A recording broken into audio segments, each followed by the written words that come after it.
Hello dear students, today we are going to do the second part of the short story three questions.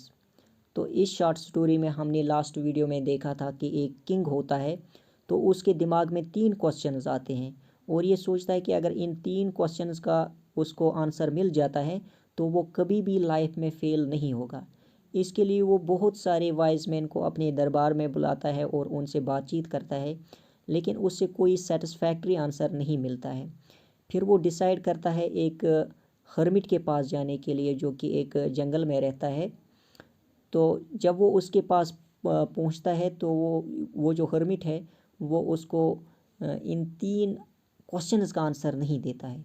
तो king उससे बोलता है कि आप मेरे इन तीन क्वेश्चंस का आंसर दे दो, नहीं बताना है तो मैं घर वापस चला जाता हूँ। तब हर्मिट कहता है, देखो पीछे से कोई दौड़ते हुए हमारी तरफ आ रहा है। तो यहाँ तक ये जो कहानी है ये हमने पढ़ी है। तो आज हम इस पार्ट में देखेंगे कि आगे इस कहानी में क्या होता है। So let's begin. The king turned round and saw a bearded man running towards them. जैसे ही किंग पलटता है तो वो देखता है कि उनकी तरफ एक दाढ़ी वाला आदमी दौड़ते हुए आ रहा है। बियर्डेड मैन मीन्स दाढ़ी वाला आदमी। His hands were pressed against his stomach from which blood was flowing. Pressed against means कि उसने अपने पेट को ज़ोर से दबाया था और वहाँ से बहुत सारा खून निकल रहा था। When he reached the king, he fainted and fell to the ground. दौड़ते दौड़ते जैसे ही वो किंग के पास पहुंचा तो वो बेहोश हो गया। फैंट का मतलब होता है बेहोश हो जाना, और वो ज़मीन पर गिर गया। The king and the hermit removed the man's clothing and found a large wound in his stomach. तो जैसे ही वो गिर गया तो किंग और हर्मिट उसके पास गए। जैसे ही उन्होंने उसके कपड़े हटाए तो देखा कि उसके पेट पर एक गहरी चोट लगी हुई है। The king washed and covered it with his handkerchief but the blood would not stop flowing. King ने जल्दी अपना रूमाल निकाला और उससे उस खून को रोकने की कोशिश की, लेकिन खून इतना ज़्यादा निकल रहा था क्योंकि ये जो ज़ख्म था ये बहुत गहरा था। The king redressed the wound until at last the bleeding stopped. King ने उसको बहुत बार रिड्रेस किया मतलब बार बार उसके ज़ख्म पर मरहम किया, और फाइनली उसके ज़ख्म से खून बहना बंद हो गया। यानी इस किंग ने इसके इस ज़ख्म को मरहम पट्टी की और फिर ये जो खून है इस ज़ख्म से वो बंद हो गया। The man felt better and asked for something to drink. अब जो वो आदमी था उसको थोड़ा बेटर फील हुआ, तो वो अब बोलने लगा कि मुझे कुछ पीने के लिए चाहिए।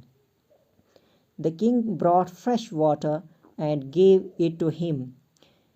किंग जल्दी फ्रेश वाटर लेके आया और उसे दिया, but this this time the sun had set and the air was cool.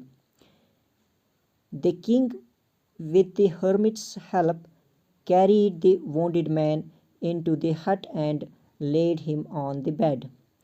अब सनसेट हो चुका था, रात हो चुकी थी, हवा भी बहुत ठंडी ठंडी चलने लगी थी। तो किंग ने हर्मिट की हेल्प के साथ उस आदमी को उठाया और हट में उससे बेड पर लिटाया। हट मीन्स झोपड़ी, यानी एक छोटा घर। The man closed his eyes and ले क्वाइट। वो जो आदमी था उसने चुपचाप अपनी आंखें बंद करी और लेट गया। The king, tired by his walk and the work he had done, lay down on the floor and slept through the night. क्योंकि किंग को इतना काम करने की आदत नहीं थी तो वो बहुत थक गया था और वो भी ज़मीन पर सो गया। When he awoke, it was several minutes before he could remember where he was or who the strange bearded man lying on the bed was.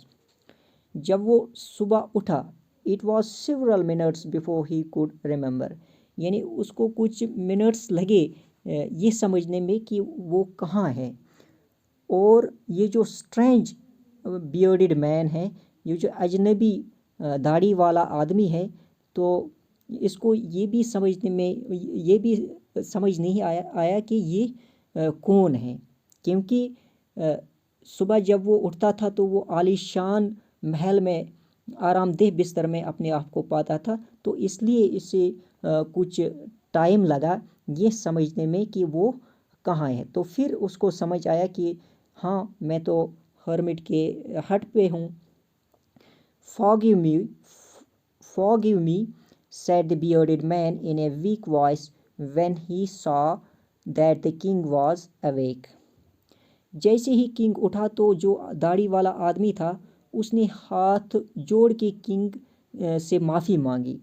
Forgive means माफ़ी मांगना। I do not know you and have nothing to forgive you for, said the king.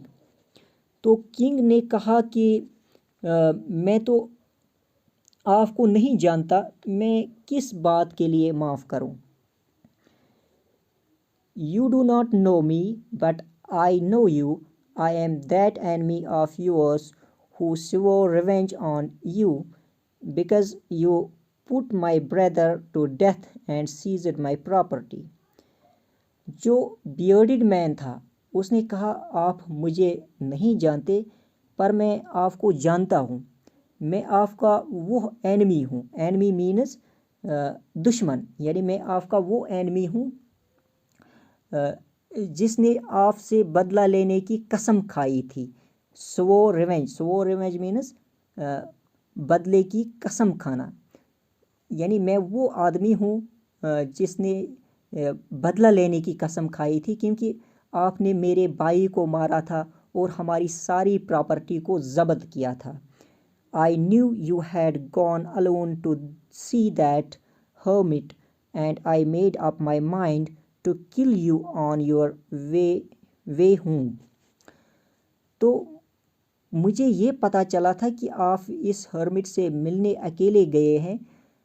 I made up my mind. I made up my mind का मतलब होता है कि मैंने अपना मन बना लिया था कि जब आप वापस घर जाएंगे तब मैं आपको मार डालूँगा।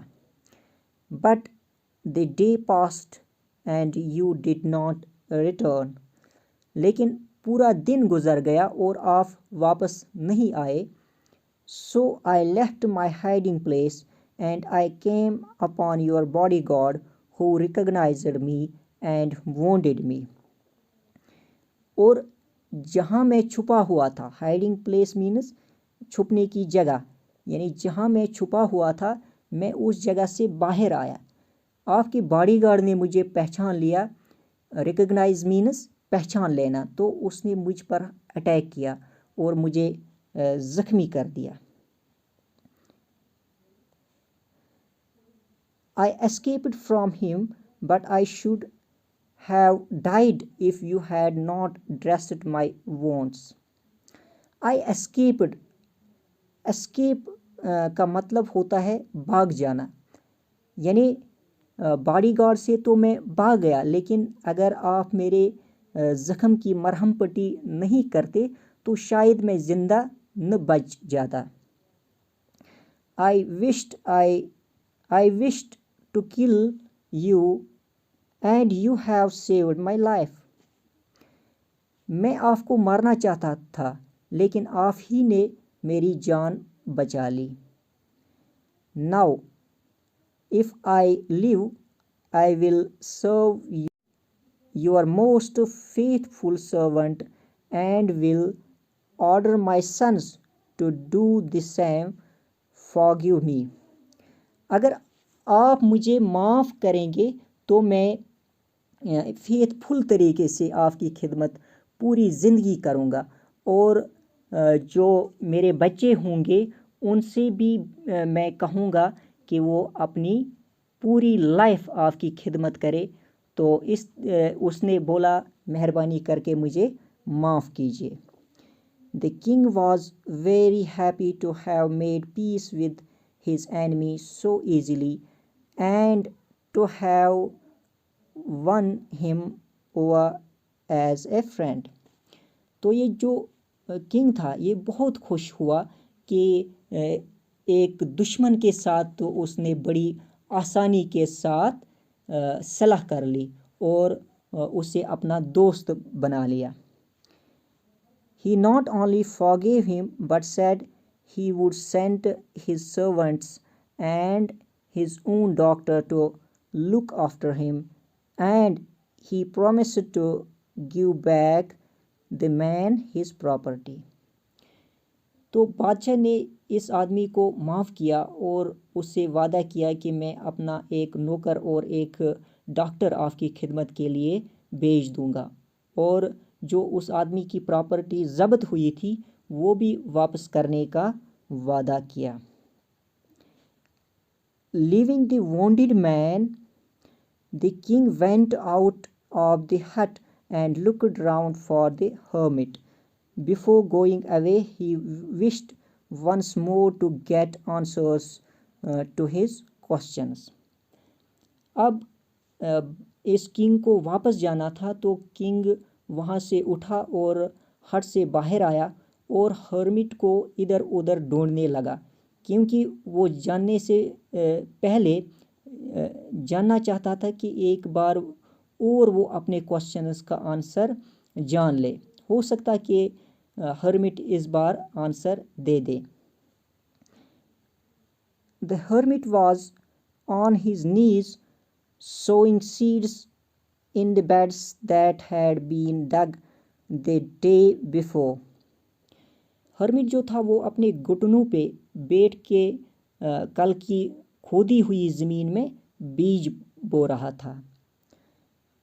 The king went up to the hermit and said, "For the last time, I beg you to answer my questions, wise man." अब हर्मिट जो है अब जो किंग है, किंग हर्मिट के पास गया और कहा कि मैं आपको आखिरी बार दरख्वास्त करता हूँ कि आप मेरे सवालात का जवाब दें. You have already been answered, said the hermit, still bending down to the ground and looking up at the king as he stood before him.